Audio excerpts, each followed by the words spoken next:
You open your home to family. You're barely getting any sleep. You're working 12-hour night shifts.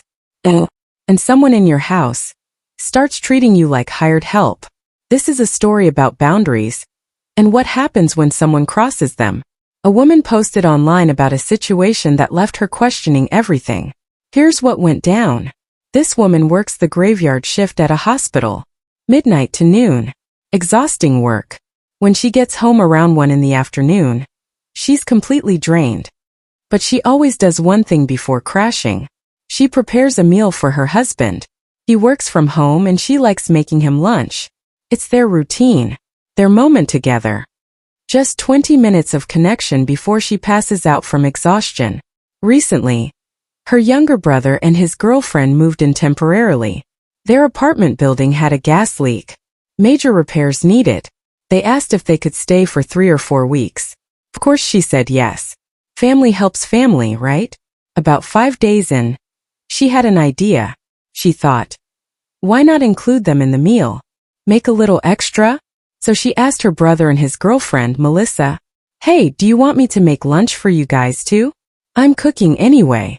Her brother said sure, whatever you're making is fine. Simple. Easy. But Melissa had thoughts. She said, actually that would be amazing. I have some dietary preferences though. Is that okay? The woman said of course. She figured Melissa was vegetarian or had allergies. Normal stuff. She asked Melissa to just text her what to avoid. What she got back was not normal. The next day, Melissa sent a document. Not a text. A document. 3 pages long. It had a weekly meal plan. Monday through Friday. Different recipes for each day. Specific ingredients. Specific cooking methods. Times when the food should be ready. One day was a Buddha bowl with 17 different components. Another day was homemade sushi rolls. Another day was a full Mediterranean spread with 3 types of homemade dips.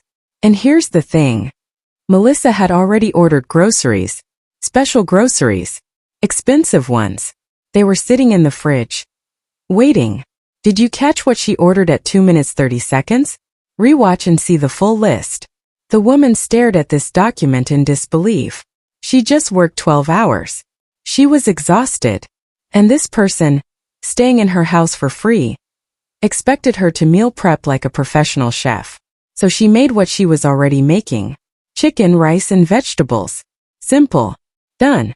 When Melissa came home for lunch, she looked confused. Where's the Buddha bowl? The woman said, I made what I normally make. This is what I offered. Melissa's face changed. But I sent you the plan. I bought the ingredients. I thought you agreed to this. I agreed to share my food, not to become your personal cook. Melissa got upset. Really upset. She said if the woman wasn't going to follow through on her commitment, she shouldn't have offered in the first place. Commitment.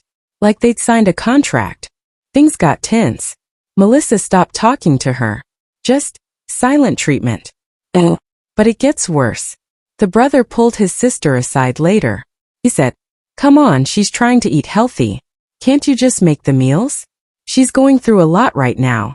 She's going through a lot. While staying rent-free. In someone else's home. Expecting custom meal service. The woman couldn't believe it. Her own brother was taking his girlfriend's side. Making her feel guilty. For not being a private chef. Here's the question. When you offer to share something, does that give someone the right to completely redesign it? When you open your home, do guests get to make demands? This woman works brutal hours. She's exhausted, and she still wanted to do something nice. Somehow, that nice gesture became an obligation, a job, an expectation. So I want to know, is she being unreasonable? Should she just make the fancy meals to keep peace in the house? Or did Melissa completely overstep? Comment below. Team homeowner or Team Melissa?